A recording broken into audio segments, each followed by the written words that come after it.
اللہ اکبر، کیسا خوبصورت لفظ قرآن پاک نے ہن لباس لکم وانتم لباس لہن، فرمایا وہ تمہارا لباس ہے اور تم، سمجھ آ رہی ہے نا جی بات کی، وہ تمہارا لباس ہے اور تم ان کا لباس ہو۔ تین خوبیاں تو ہر لباس میں ہوتی ہیں، تین چیزوں کے لیے لباس پہنا جاتا ہے، تین چیزیں، تین قسم کی آسائشیں لباس میں پائی جاتی ہیں، اس پر تو تمام مفسرین کا اتفاق ہے۔ سب سے پہلی چیز، لباس جو ہوتا ہے وہ بندے کو گرمی اور سردی سے بچاتا ہے۔ سخت سردی میں لباس لے لیں تو بندہ سردی سے بچ جاتا ہے۔ اس کا مطلب یہ ہوا کہ میاں بیوی ایک دوسرے کا لباس ہیں۔ اگر بیوی کی طرف کوئی تکلیف آتی ہے تو میاں اس کو بچاتا ہے، اور اگر میاں کی طرف کوئی تکلیف آتی ہے تو عورت اس کو بچاتی ہے۔ میاں بیوی ایک دوسرے کا لباس ہے۔ لباس کیا کرتا ہے؟ لباس آدمی کے عیب چھپاتا ہے، اس کے وجود پر کتنے دھبے ہیں، کتنے نشان ہیں، وہ سارے چھپا لیتا ہے لباس۔ میاں بیوی ایک دوسرے کے عیب چھپانے والے ہوتے ہیں، عیب بتانے والے، رونا رونے والے نہیں ہوتے کہ بی بی جب بھی میکے گئی اس نے جا کے رونا شروع کر دیا، اتنی میں تانگو دوسرا ہے ہی کوئی نہیں۔ اور خاوند صاحب جب بھی ملے انہوں نے ایک ہی راگ الاپنا شروع کر دیا کہ میری کیا بات تھی، مجھے مل کیا گیا ہے، میں کیا تھا، میرے ساتھ ہوا کیا ہے۔ تو لباس ہیں، ایک دوسرے کا عیب چھپائیں گے، بولیے ایک دوسرے کا عیب چھپائیں گے، ایک دوسرے کی غلطیوں کی پردہ پوشی کریں گے۔ اور تیسرا لباس کا کیا مقصد ہوتا ہے؟ لباس شخصیت کا آئینہ دار ہوتا ہے۔ لباس آدمی کی اچھی اور خوبصورت طبیعت کا حصہ ہوتا ہے۔ جو لباس ہوتا ہے وہ انسان کو زینت بخشتا ہے، خوبصورت کر دیتا ہے۔ داڑھی والا آدمی ننگے سر پھرے تو خوبصورت نہیں لگتا، ٹوپی پہن لے تو بڑا پیارا لگتا ہے، ٹوپی پہنے تو بڑا، اور اگر امامہ باندھ لے تو نور نالا نور ہونا شروع ہو جاتا ہے۔ اللہ کرے آپ خوش ہو جائیں، آمین تو کہہ دیں، اور اللہ کرے فجر کی نماز آپ امامہ باندھ کے پڑھ لیں، آمین تو کہیں۔ چلو کونی جنہ دی داڑھی نہیں انہوں نے رکھنی چاہیے دیئے، جنہ دی نہیں ہونا نو، موضوع نہیں تھا پر ہماری بھی مجبوری ہے، داڑھی آئی جاتی ہے ہر موضوع میں شامل ہو جاتی، رکھنی چاہیے۔ سب یاد رکھیں، لباس آدمی کو زینت دیتا ہے۔ قرآن مجید کے لفظوں پہ غور کرو، اگر تو شادی کے بعد بیوی کے آنے کی وجہ سے خاوند کو سکون نہیں ملا تو اس کا مطلب ہے اس نے گھر کو زینت نہیں دی، اور اگر شادی کے بعد اس بچی کو تحفظ نہیں ملا، اس کو اپنے گھر کے اندر سکون نہیں ملا تو اس کا مطلب ہے خاوند نے اسے زینت، اس لباس نے زینت نہیں دی۔ میاں بیوی ایک دوسرے کا لباس ہے، اس مقدس رشتے کو اسلام نے باندھا، اور لباس کہہ کے باندھا۔ میرے رسول کریم علیہ السلام نے پہلے تو خارجی لوگوں کو منع کیا ہے۔ میری ذاتی رائے یہ ہے کہ میاں بیوی کی ذاتی لڑائی کوئی بھی نہیں ہوتی، ذاتی لڑائی، میری باتوں کی سمجھ تو آ رہی ہے نا آپ دوستوں؟ کوئی نہیں آ رہی؟ اللہ جزا دے آپ۔ میاں بیوی کی ذاتی لڑائی کوئی نہیں ہوتی۔ ہوتا پتہ کیا ہے؟ لڑکے سے پوچھیں کہ بتائیں جناب کیا حال ہے، تو کہتے ہیں بیوی میری صحیح ہے، اس کے گھر والے نہیں صحیح۔ سنا ہے آپ نے بھی کبھی یہ لفظ؟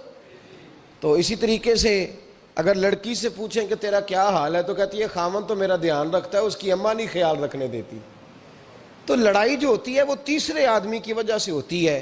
تیری اماں آئی تھی تو اس طرح کہہ گئی، تو تیرا بھائی آ گیا تھا تو وہ یہ کہہ گیا، تیسرے فرد کی وجہ سے۔ میرے نبی کریم علیہ السلام نے تیسرے بندے کو سمجھایا ہے، تیسرے فرد کو حضور نے سمجھایا ہے۔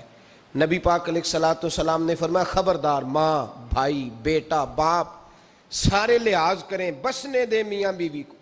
اگر شادی کر دیا تو ان کو سکون سے رہنے دو۔ تم دو جملے کہہ کے چلے گئے، کوئی عیب نکال کے جو چھپا ہوا تھا خاوند کی نظر میں وہ نکال کے بتا دیا کہ تیری بیوی یہ کام بھی کرتی ہے، اب تم تو ہٹ گئے وہ بات کہہ کے، اب انہوں نے اکٹھے رہنا ہے، ان کی زندگی مصیبت کا شکار ہو گئی، آزمائش میں آ گئے وہ دونوں، ساری زندگی کڑتے رہے۔ ایک عیب نکال کے لڑکی کے گھر والے لڑکے کا اسے بتا کے چلے گئے تیرے خامد میں یہ عیب پایا جاتا ہے، وہ ساری زندگی کڑتے رہیں گے، تکلیف میں رہیں گے۔ انہوں نے تو اکٹھے رہنا ہے، بتانے والا چلا گیا، میرے رسول کریم صلی اللہ علیہ وسلم فرماتے ہیں لعنتی ہے وہ شخص، لعنتی ہے وہ شخص۔ یا رسول اللہ کون سا؟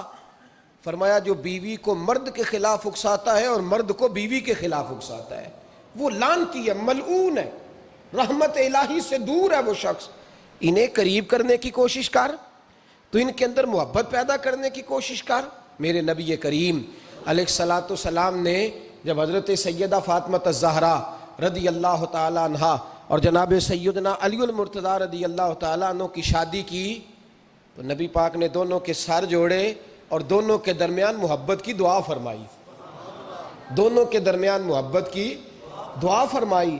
اور نبی پاک صلی اللہ علیہ وسلم حضرت فاطمہ کے سامنے جناب علی کے فضائل بیان فرماتے تھے، اور جناب علی آتے تو نبی پاک فرماتے فاطمہ تو میرے وجود کا حصہ ہے، وہ تو میرے جگر کا ٹکڑا ہے۔ تو ان دونوں کے درمیان الفت پیدا۔ یہ سب سے پہلے تو خارجی لوگ اس بات کا خیال کریں، سب سے پہلے تو خارجی لوگ خیال کریں، توجہ دیں کہ ان کو بکھرنے سے بچائیں۔ اب میاں بیوی بھی سمجھ لیں کہ ہماری ذمہ داریاں کیا ہیں۔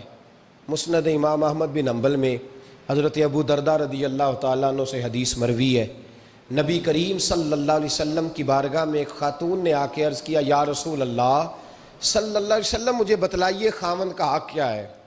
یہ جو حدیث سنانے لگا ہوں نا، یہ بیٹی کو سنانی ہے، جا کے یہ ٹیلی فون کر کے بہن کو سنانی ہے، صرف بیوی کو سنانے کی نہیں ہوتی یہ چیزیں۔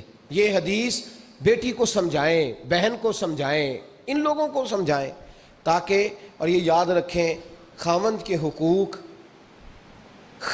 حقوق اگر بچی کے گھر والے اسے سکھائیں نا تو اس کی سمجھ میں جلدی آ جائیں گے، اور بیوی کے حقوق اگر خاوند کے گھر والے اس کو سمجھائیں تو اس کی سمجھ میں بات جلدی آئے گی۔ وہ خیر خواہ سمجھتے ہیں اپنے رشتہ داروں۔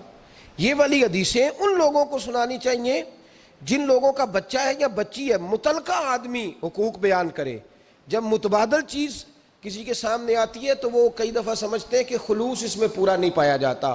حضرت ابو درداء رضی اللہ تعالیٰ عنہ فرماتے ہیں ایک خاتون حضور کی بارگاہ میں آئی، عرض کرنے لگی یا رسول اللہ صلی اللہ علیہ وسلم میں نکاح کرنا چاہتی ہوں، شادی کرنا چاہتی ہوں، مجھے بتلائیے خاوند کا حق کیا ہے؟ اگر تو میں ادا کر سکتی ہوں تو میں نکاح کروں، ورنہ میں اس کام سے بچوں۔ میرے نبی کریم علیہ الصلوۃ والسلام نے فرمایا بی بی اگر خاوند کے ناک سے رینٹ نکلے، ریشہ نکلے، پیپ بہے اس کی ناک سے، اور بی بی اپنی زبان سے وہ صاف کر دے تو پھر بھی اس کا حق ادا نہیں ہوتا۔ حضرت ابو درداء کہتے ہیں آنکھ کھول کے اس عورت نے دیکھا تو میرے نبی پاک نے اگلے جملے ارشاد فرمائے، حضور نے فرمایا تو ان باتوں میں حیرت کر رہی ہے، میں اگر خدا کے علاوہ کسی کو سجدے کا حکم دیتا تو میں عورت کو کہتا اپنے خاوند کو سجدہ کرے، میں اس کو کہتا یہ کام کرے۔ میرے رسول کریم علیہ الصلوۃ والسلام نے حقوق کا تعین فرمایا، حقوق کا تعین فرمایا، اور نبی کریم صلی اللہ علیہ وسلم نے فرمایا جو عورت اس حال میں مر گئی، اس حال میں دنیا سے گئی کہ اس کا خاوند اس سے راضی تھا، اس کا شوہر اس سے راضی تھا، اس کا گھر والا اس سے مطمئن تھا، تو میرے نبی پاک فرماتے ہیں جب دنیا سے جائے گی تو رب کریم جنت کا دروازہ کھول کے فوراً ہی جنت میں داخل فرما دے گا، اس کو بغیر روک ٹوک جنت دے دی جائے گی۔ شرط یہ ہے کہ وہ جب دنیا سے جائے تو اس حال میں جائے کہ اس کا خاوند اس سے شکوے نہ کرتی پھرے، شکایتیں نہ کرتی پھرے، شکایتیں نہ کرے۔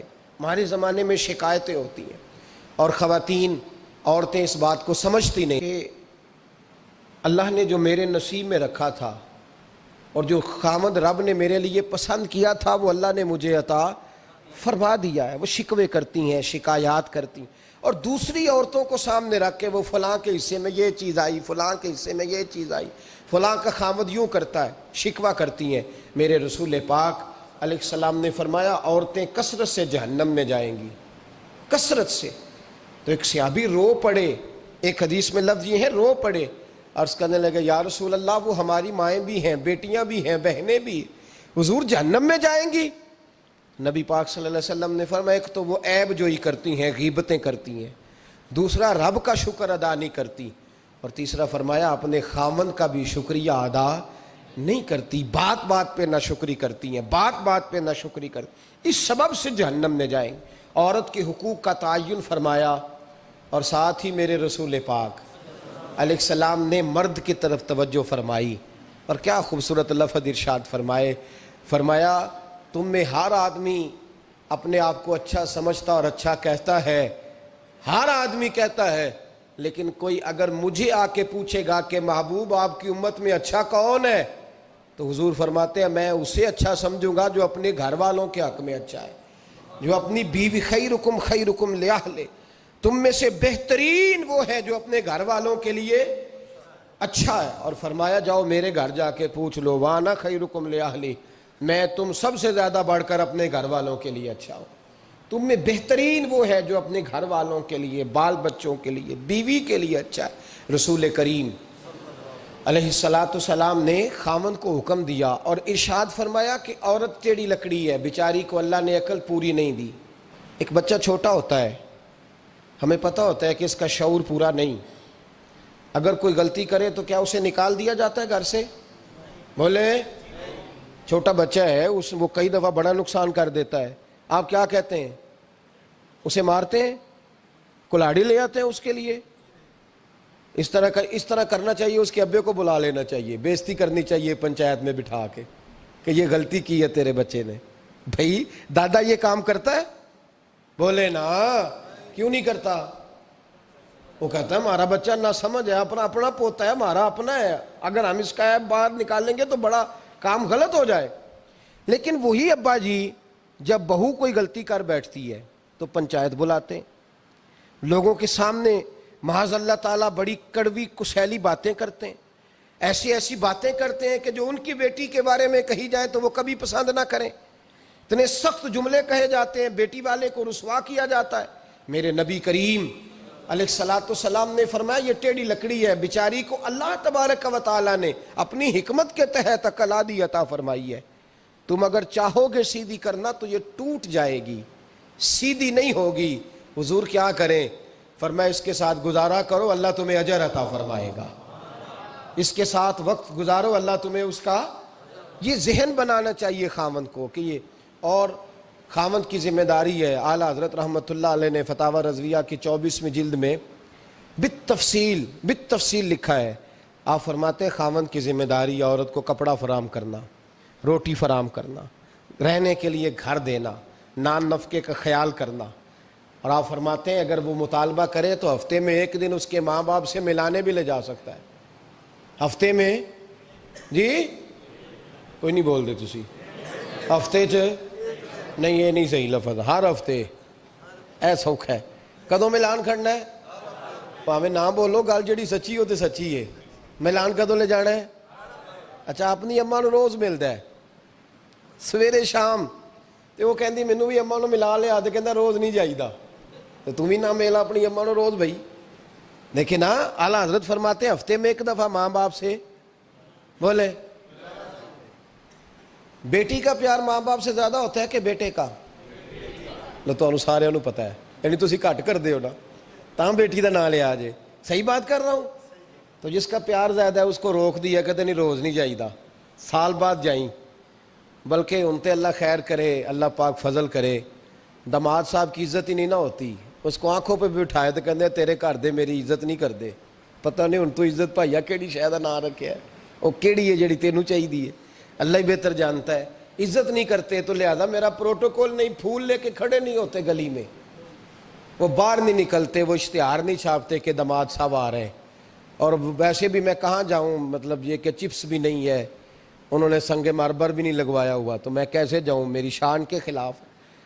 اعلیٰ حضرت فرماتے ہیں ہر ہفتے وہ بیٹی جو ہے، تو بیٹیاں ہوتی ہیں، اور یہ تو اس دن پتہ چلتا ہے نا جب اپنی بیٹی بندہ ڈولی میں ڈالتا ہے، پھر پتہ چلتا ہے کہ دل کرتا ہے ہر ہفتے اس کو ملنے کو، دل کرتا ہے کہ وہ آئے، چہرہ دکھائے، ایک دفعہ مل جائے، ہر ہفتے اس کو ملوانے لے کے جائے، اس کی غلطیاں معاف کرے، اس کے عیبوں پہ پردہ ڈالے، اس کی کوتاہیوں کا خیال کرے، اس سے درگزر کرے۔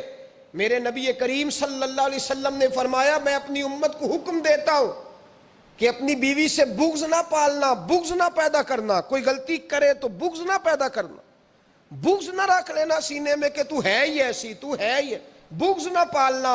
اور کیا خوبصورت لفظ ہیں حضرت خدیجۃ الکبریٰ کے سرتاج کے، اور کیا لفظ ہیں جناب سیدہ آمنہ کے لال کے۔ میرے نبی پاک فرمانے لگے اگر تمہیں اپنی بیوی کی کوئی عادت ناپسند ہے تو غور کر لو، ڈھونڈ لو، اس میں ایسی بھی عادت تمہیں ضرور مل جائے گی جو تمہیں بڑی پسند ہوگی۔